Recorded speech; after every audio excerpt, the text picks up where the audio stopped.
Farah Hayes, Only believe. entrepreneur, real estate investor, big kid. I like to try everything. So. Brandy Hayes is my little brother.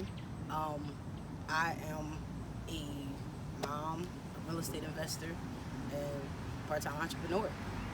Okay, we rocking here with Trenton Talks. Hey, real estate. Why is real estate important? You got a lot. Oh yeah, that's a lot to unpack. Yeah. It's important because everybody uses it. Everybody, like, no matter if you're a bum on the street, you gotta sleep on the street, which is real estate. Right. Or if a hospital, they use real estate. That's a building. Or a school is real estate. It's a building. So Where you work at? where you work at is like that's real estate. So everybody has to use it. No matter if if you're on this planet, you use real estate. Right. Um, Real estate, same kind of like what he said, but like for us, what kind of got us into it was when our mom passed in 2015. It was just like a wake up call. Like, what do you want to do? Are you want to like just keep existing in this world, or you want to start living? So we was already kind of trying it out, looking into it, and then after a while, it was just like, yo, let's go in. So that's what kind of pushed us into that. So. Um, but also for our town, like Trenton. A lot of people, like we was just talking about it. A lot of people put Trenton down like it ain't nothing or whatever. But we got some big plans for Trenton for the real estate game. You know what I mean? And we young, we coming up, so we want to catch the young people and bring them along, show them what it really is like, and not have to be on the corners and stuff like that selling. We actually play Monopoly in real life. Okay, I have a question from the outside perspective as far as real estate, because it seems that we keep hearing this word called gentrification, gentrification, gentrification. So when it comes to other people buying the things around here, um, my thing is, can we complain if we're not buying it? True. Um, Oh. that's a good one. Yeah. We can't complain if we're not contributing. Um, but also gentrification is not always a bad thing. If we're the ones buying it and we're the ones gentrifying, it's not so bad, because if we're the ones gentrifying, then we can actually say who's allowed and who's not allowed in our space or in our area, in our towns. That's what everybody else do. That's what all the other cultures do. You go to Chinatown, they do the same thing. They gentrify. You go to Jewish town, they do the same thing. You go to little Haiti, little Puerto Rico, little Miami, whatever. They do the same thing. So it's not always a bad thing. People got a negative connotation with gentrification is. Yeah, like for me, I feel like for us, we should gentrify. We're actually trying to gentrify Trenton, because as you see, it's a lot going on in Trenton right now. As far as investors coming in, buildings getting tore down, buildings getting put up. A lot of people don't see it because they're not in it. But we see it, and we see the investors come in. We're with these investors. So we're trying to actually gentrify and show us that we can gentrify our own hoods. And if it's such a bad place to be, then why everybody buy into it and have us renting from them? You get what I'm saying? So if we can actually buy these properties and fix them up, instead of taking that $150,000 or $100,000 that the bank is going to give you to buy a mortgage. To buy a mortgage, and go, and then you say you get your money and you go to the outskirts of Trenton, or you go wherever, like further, because you feel like they have better school systems or better housing. But you lived in Trenton in the hood for all your life. Your grandma, your uncle, your aunt, everybody lives here. So you want to take that money and go outside where people don't want you to be there. They we take big lumps of money and say I made it and leave. Whereas where we're going, the people that we go and try to be around, they don't want us there. They call the cops on us. You know what I mean? They be like, oh, what are you doing here? They come and try to inspect us. Like, yo, I bought my house just like you bought your house. But why not buy it in the hood, take care of your house in the hood, and then other people take care of their house? Ownership is like key. Renting versus ownership is way, is way different. But when you own something, you take better care of it. So I feel like Trenton is like down right now because it's pretty much like 80% like renters, 80-90% renters. So like if we start to own and even collectively come together, we come together, 5 of us come together with $5,000 each, we can start buying something. We can start buying blocks up, because it's worth it. And then we can actually raise the value on these houses. Not like just gonna be like, oh, we're buying houses and we're gonna like just give us the rent, kick us out. It's not about the money for us. Like, yeah, money is good, but it's more so about to see the community come together and us actually work together as a unit. Wow, it's big right there.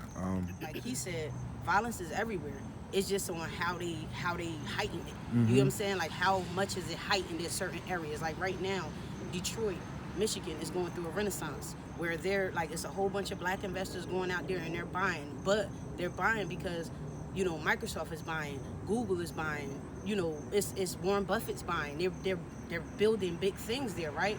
But for a long time, they was only pushing the violence in the media. They was pushing the violence. So what happened? People started to leave. When they started to leave, they started to sell at low prices and say like, I went out, I'm good. Like, they killing, they doing all this, I went out. They left. So now the housing is like, it's nothing. It don't cost anything now. So they could go in there and just sweep up blocks and then revitalize. That's kind of like, I feel like it's a way to get people out of the place, so they can say, like I said, oh, it's bad there, don't go there, whatever. It's bad everywhere. It's bad in Hamilton, it's bad in Ewing, you get what I'm saying? But you feel like you made it or you somewhere, but people getting killed in Hamilton, people getting killed in Ewing. It's a lot of violence there. It's just where do they put the media attention at? They put it in a place where they like, if it's bad, let's go in, let's get them out. The policing, all that stuff that they're doing, it's a purpose for all of that. It's a purpose. It's a game. Yeah. It's definitely a game being played. And I want to just say something real quick back to what she said. It's like back to ownership. If you own something, you can dictate what goes on wherever you own. Just think about it like this: a media outlet, a news channel, or a district or a borough.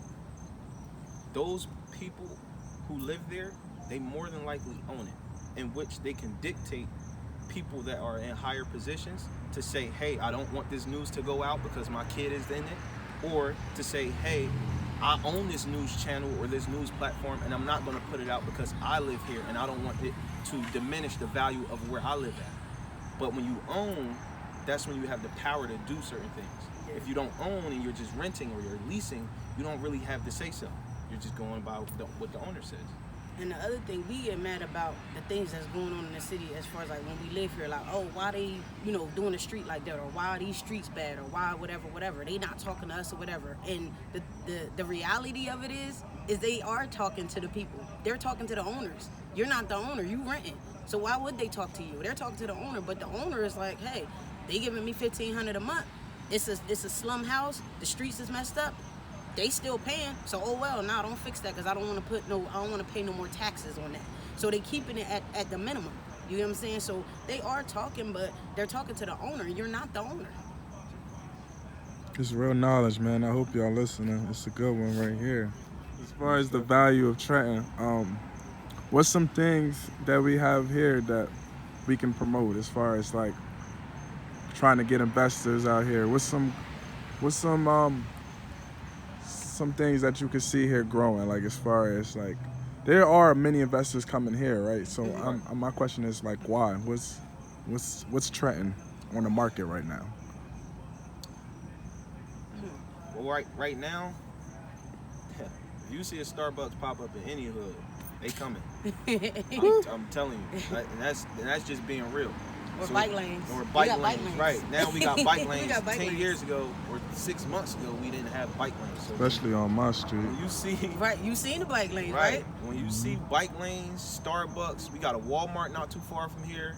Like, when you see those things start to come here, they're changing it. And either you're going to be an owner or you're going to be a renter. You're going to be a dictator and have some say-so in what you're trying to do, or you just going to be a person who just wallow in the background and just say, and they complain about the things that change and they don't have no say-so in it. But not only that, like just like he said, it's a lot going on. Like I kind of said it in the beginning, it's a lot going on in Trenton as far as real estate, as far as things coming here, that people that are not in it, they won't see it until it actually happens and they're pushed out, right? Mm-hmm. So once you're pushed out, you'll either stay here and pay the high taxes or whatever that's gonna come with that, or you're gonna get pushed out and say, oh, they kicked us out, whatever. But the thing with that is, you got so many. I lost my thought. I lost my thought. Oh, oh, I was talking about, okay. The opportunity zones. Like, we as real estate investors, we understand opportunity zones. We know like about it or whatever, right? But a lot of people don't know. So basically, like, opportunity zones is basically a tax break for people with money, right? So if you're like a Trump or somebody that got money in stocks or bonds or whatever, and you take that, you don't want to take that money out because you feel like I'm gonna be taxed hard on it. What it actually happened was the government, Trump actually pushed it through and called it an opportunity zone. But Obama started the plan before he got out. But it went through with Trump. So the opportunity zone is basically where you can pull your money out of a investment vehicle and put it into an opportunity zone, which is Trenton, which is like dilapidated areas where they're not taken care of or whatever, and put that money into it and buy homes, businesses, whatever it is, right? But the thing with that is, once you get into it, once you put your money in, like, we could all pool money together and put money into Trenton and put our money together in Trenton, right? And our taxes will be taxed. I believe it's the first 3 years. Don't quote me on this, but like, you know, every so often, I think 5 years. 5 years, you're getting taxed 85% if you keep it in. 7 years, you're getting taxed, I believe, 60%. 60%. And if you keep your money in it, in the opportunity zone, for 10 years or more, you won't get taxed on your money. So that money that they're pulling out of their investment vehicles, their stocks, their bonds, these people that got so much money, millions of dollars, that when they pull their money out, they're gonna get taxed on millions of dollars. They're putting it into dilapidated hoods, and they're fixing them up, and they're keeping their money in for 10 years, and then when they take it out, it's free. So just imagine a person that just got millions of dollars that's sitting somewhere, and it's been sitting there for years, and now if they pull it out, they know they're gonna have to pay taxes on it. They've found a way to funnel their money to whereas they don't have to pay those taxes on that on their money, and get it back free. You know what I'm saying? The rich get richer. Exactly. So why not just play the game with them? Mm-hmm. Like, we feel like once you know better, you do better, right? So if that's the case, if we know these things and we got this knowledge, because it's right at our fingertips, you can go right on your phone and find out, you know what I mean, information, right? You can all watch this interview. Is true, Trenton Talks. You can get the information, and we can do it too. All you got to do is play the game. Back in the Tulsa real estate fund, and in the Tulsa and all these with the Black Wall Street and all that stuff, they didn't do nothing special. They didn't do anything special. All they did was play the game. They found that blueprint that Trump had, that Buffett got, that everybody got, that they're just working within the confines of what they gave you. You get what I'm saying? If they're giving you the answer, do it. It's tax breaks. Okay. So where can they get at y'all to learn more, learn about real estate, or just even network with y'all? Network with Brandy, hashtag. Use my hashtag, Network with Brandy. You can find me at _ Brandy, BRANDI HAYES, Brandy Hayes. You could put the hashtag in, Network with Brandy, and you'll find me. With me, it's Farah Hayes everywhere, FAHRODHAYES. It's Facebook, Instagram, Twitter. I'm on everything. LinkedIn. I got Instagram. So we're also going to be coming soon. We're going to be doing investment club. So we want to start an investment club for Trenton. You know what I mean? They got investment clubs in other places. We want to start an investment club here for the people that want to be here, that want to see it move forward. And we got that plan working out right now. So we got a lot of people that work that help us in the back end as well. It's not just we just be out, but it's people in the back that we talk to, get information from, collab with. Also, I got vending machines for my son, so that's another thing. You come on my page, on my Instagram page, you'll see how that works. I'll soon be having videos and books coming out for that to help other kids become entrepreneurs. All right. There y'all have it. Tell them who y'all rocking with. Trenton Talks Trenton all day. Talks.